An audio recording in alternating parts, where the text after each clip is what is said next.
Om Shanti. Good morning. 24 नवंबर 2023 की मुरली। आज सार है मुरली का। मीठे बच्चे, तुम्हारी सच्ची बात का तीर तब लगेगा जब दिल में सच्चाई सफाई होगी। तुम्हें सत्य बाप का संग मिला है, इसलिए सच्चे बनो। प्रश्न है, तुम सब स्टूडेंट हो, तुम्हें किस बात का ख्याल रखना जरूरी है? उत्तर है, कभी भी कोई गलती हो तो सच बोलना है। सच बोलने से ही उन्नति होगी। तुम्हें अपनी सेवा दूसरों से नहीं लेनी है। अगर यहाँ सेवा लेंगे तो वहाँ करनी पड़ेगी। तुम स्टूडेंट अच्छी तरह से पढ़कर दूसरों को पढ़ाओ तो बाप भी खुश होगा।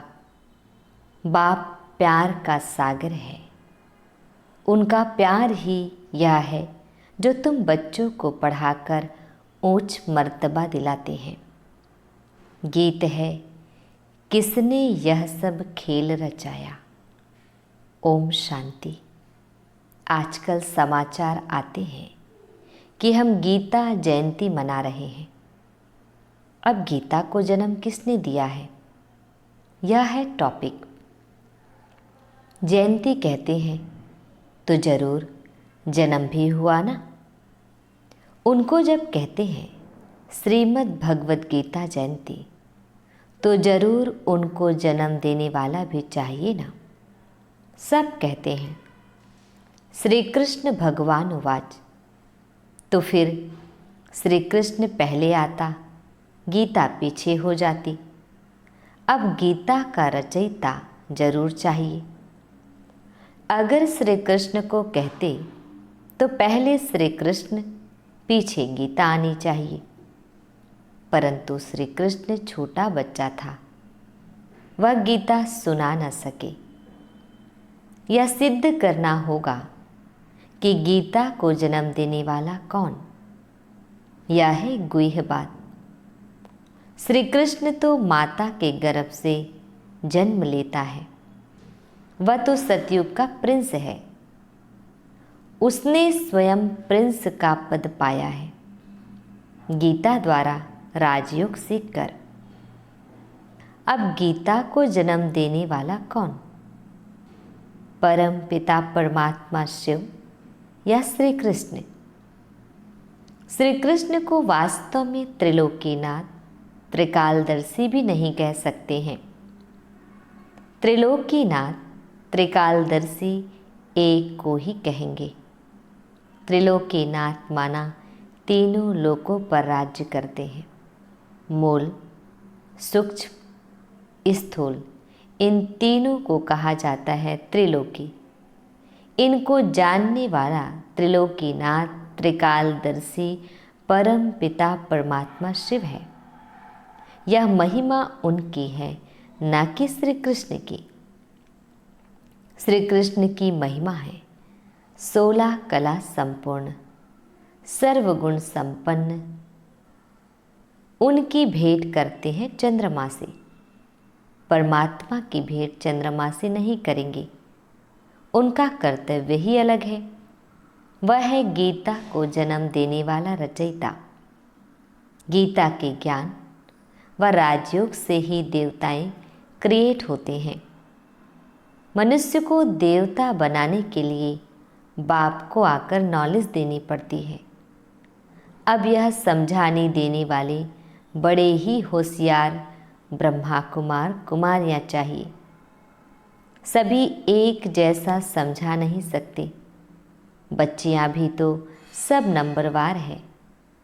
टॉपिक भी ऐसी रखी जाए कि श्रीमद् भगवद गीता को जन्म किसने दिया, इसके लिए कॉन्ट्रास्ट समझाना है।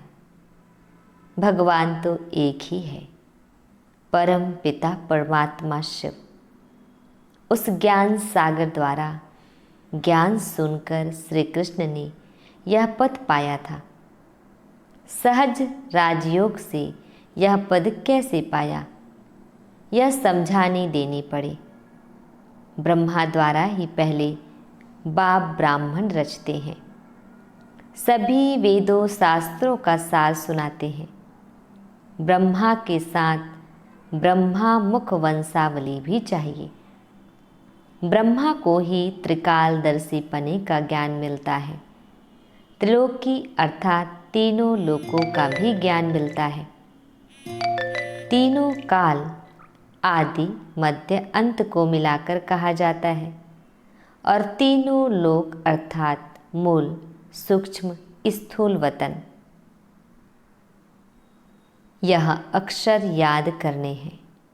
बहुत बच्चे भूल जाते हैं। भुलाया है देह अहंकार रूपी माया ने। तो गीता का रचयिता परम पिता परमात्मा शिव है, ना कि श्री कृष्ण। परम पिता परमात्मा ही त्रिकालदर्शी तथा त्रिलोकीनाथ है। श्री कृष्ण में व लक्ष्मी नारायण में यह नॉलेज है ही नहीं। हाँ, जिन्होंने यह नॉलेज बाप से पाई वह विश्व के मालिक बन गए। जब सद्गति मिल गई फिर यह नॉलेज बुद्धि से गुम हो जाती है। सबका सद्गति दाता वह एक ही है। वह पुनर्जन्म लेने वाला नहीं है। पुनर्जन्म शुरू हुआ सतयुग आदि से। कलयुग अंत तक 84 जन्म लेते हैं। यह समझानी देनी पड़ती है। सब तो 84 जन्म नहीं लेते। जिसने यह गीता लिखी उसको त्रिकालदर्शी नहीं कहेंगे। पहले ही लिखा कि श्री कृष्ण भगवान उवाच। यह एकदम रॉन्ग है। रॉन्ग भी होना ही है जरूर। जब सब शास्त्र रॉन्ग हो तब ही बाप आकर राइट सुनाए। बरोबर ब्रह्मा द्वारा वेदों शास्त्रों का सच्चा सार सुनाते हैं, इसलिए उन्हें सत्य कहा जाता है। अब तुम्हारा है सत्य के साथ संग जो तुमको सत्य बनाते हैं। प्रजापिता ब्रह्मा और उनकी मुख वंशावली यह जगदम्बा सरस्वती। प्रजापिता ब्रह्मा के सभी बच्चे आपस में भाई बहन ठहरे। कहाँ भी मंदिरों में जाकर भाषण करना चाहिए। घूमने फिरने भी वहाँ बहुत आते हैं। एक को समझाया तो सत्संग लग जाएगा। शमशान में भी जाना चाहिए। वहाँ मनुष्यों को वैराग्य होता है। परंतु बाबा कहते मेरे भक्तों को समझाने से वहाँ फट से समझेंगे। तो शिव बाबा के मंदिर लक्ष्मी नारायण के मंदिर में जाना पड़े। लक्ष्मी नारायण को बाबा मम्मा नहीं कहते। शिव को बाबा कहते हैं। जरूर मम्मा भी होगी, वह है गुप्त। शिव बाबा जो रचयिता है उनको माता पिता कैसे कहते हैं, यह गुप्त बात कोई भी जान न सके। लक्ष्मी नारायण को एक ही अपना बच्चा होगा। बाकी इनका नाम है प्रजापिता ब्रह्मा। विष्णु और शंकर को ऊंच नहीं रखते। ऊंच त्रिमूर्ति ब्रह्मा को रखते हैं। जैसे रचता शिव परमात्मा को कहते हैं, ऐसे ही ब्रह्मा को भी रचता कहा जाता है। वह तो अविनाशी है ही।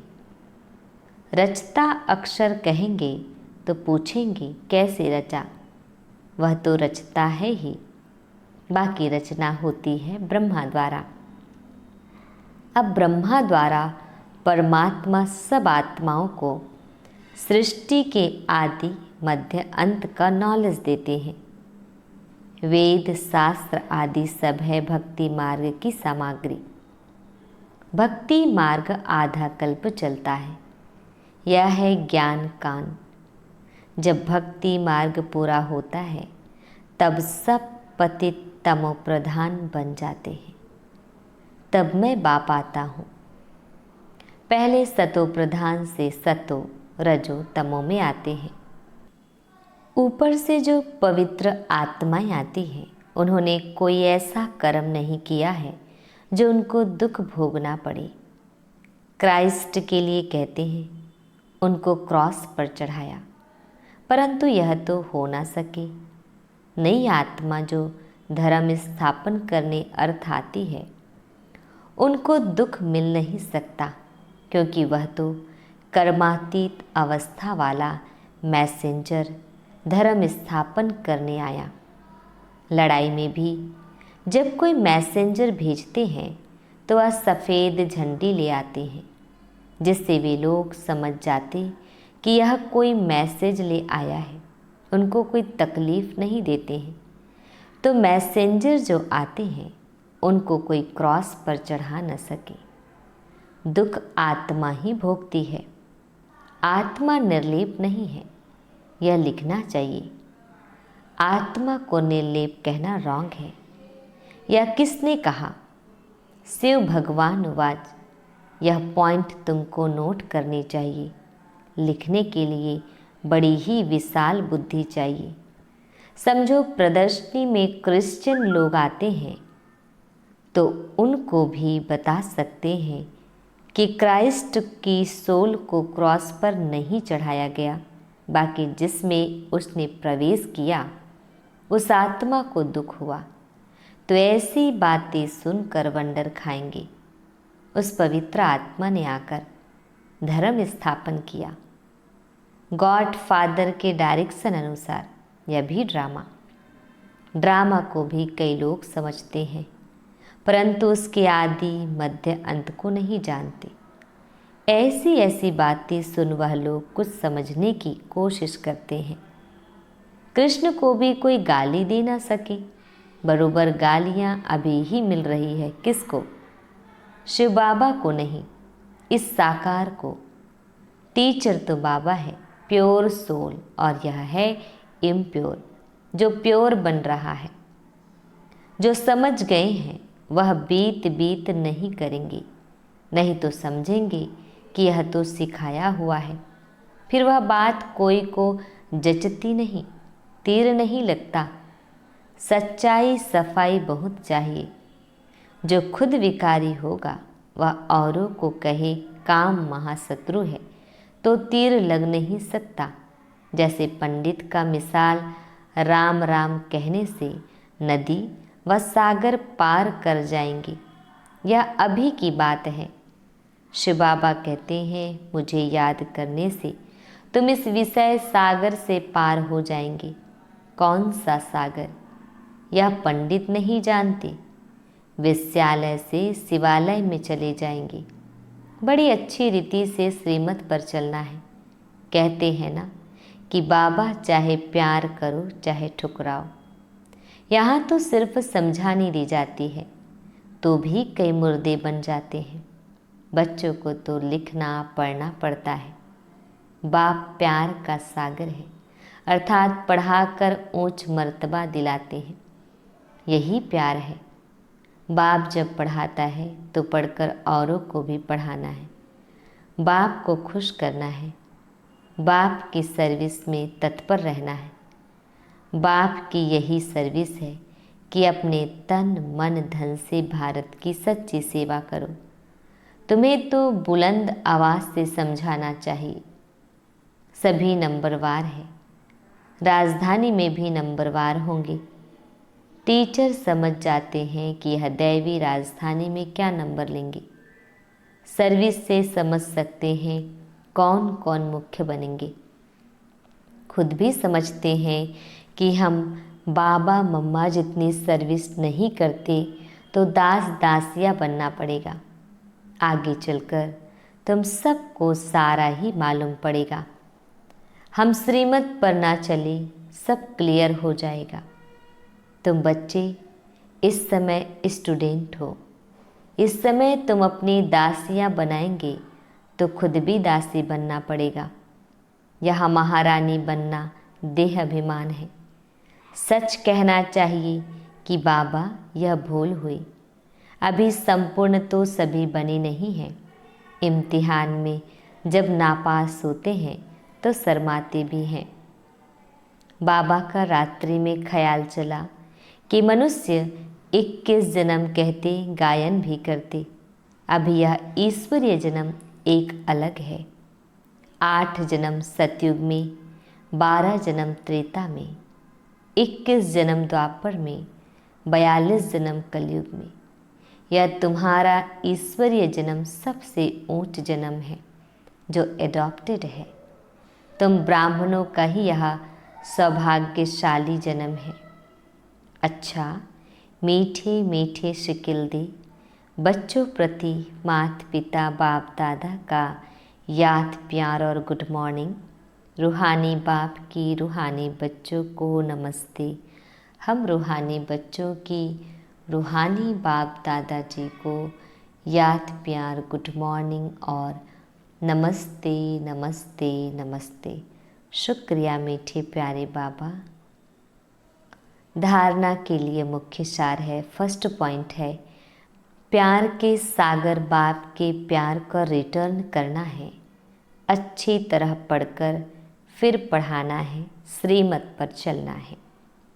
सेकंड पॉइंट है, सच्चाई और सफाई से पहले स्वयं में धारणा कर फिर दूसरों को धारणा करानी है।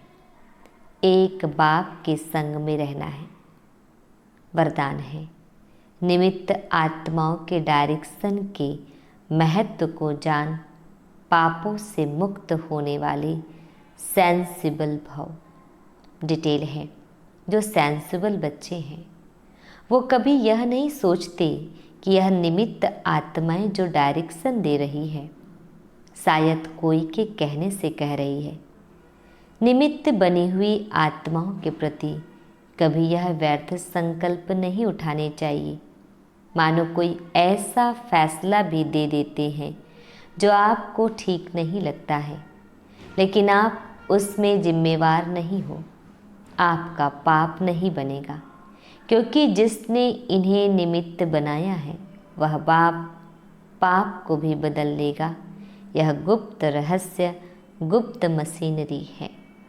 स्लोगन, ऑनेस्ट वह है जो प्रभु पसंद और विश्व पसंद है, आराम पसंद नहीं। मातेश्वरी जी के मधुर महावाक्य है। विषय है, मनुष्य का 84 जन्म है, न कि 84 लाख योनियाँ। डिटेल है, अब यह जो हम कहते हैं कि प्रभु हम बच्चों को उस पार ले चलो, उस पार का मतलब क्या है? लोग समझते हैं उस पार का मतलब है जन्म मरण के चक्र में न आना, अर्थात मुक्त हो जाना। अब यह तो हुआ मनुष्यों का कहना, परंतु बाप कहते हैं, बच्चों सचमुच जहाँ सुख शांति है, दुख अशांति से दूर है, उसको कोई दुनिया नहीं कहते। जब मनुष्य सुख चाहते हैं तो वो भी इस जीवन में होना चाहिए। अब वो तो सतयुगी वैकुंठ देवताओं की दुनिया थी जहाँ सर्वदा सुखी जीवन थी। उसी देवताओं को अमर कहते थे। अब अमर का भी कोई अर्थ नहीं है। ऐसे तो नहीं, देवताओं की आयु इतनी बड़ी थी जो कभी मरते नहीं थे। अब यह कहना उन्हों का रॉन्ग है, क्योंकि ऐसे है नहीं। उनकी आयु कोई सतयुग त्रेता तक नहीं चलती है, परंतु देवी देवताओं के जन्म सतयुग त्रेता में बहुत हुए हैं। 21 जन्म तो उन्होंने अच्छा राज्य चलाया है, और फिर 63 जन्म द्वापर से कलयुग के अंत तक टोटल उन्हों के जन्म चढ़ती कला वाले 21 हुए और उतरती कला वाले 63 हुए। टोटल मनुष्य 84 जन्म लेते हैं। बाकी यह जो मनुष्य समझते हैं कि मनुष्य 84 लाख योनियां भोगते हैं, यह कहना भूल है। अगर मनुष्य अपनी योनि में सुख दुख दोनों पार्ट भोग सकते हैं तो फिर जानवर योनि में भोगने की जरूरत ही क्या है? अब मनुष्यों को यह नॉलेज ही नहीं। मनुष्य तो 84 जन्म लेते हैं, बाकी सृष्टि पर जानवर पशु पक्षी आदि टोटल 84 लाख योनियां अवश्य है। अनेक किस्म की जैसे पैदाइश है, उसमें भी मनुष्य योनि में ही अपना पाप पुण्य भोग रहे हैं। और जानवर अपनी योनियों में भोग रहे हैं। न मनुष्य जानवर की योनि लेता है और न जानवर मनुष्य योनि में आता है। मनुष्य को अपनी योनि में जन्म में भोगनी पड़ती है तो दुख सुख की महसूस आती है।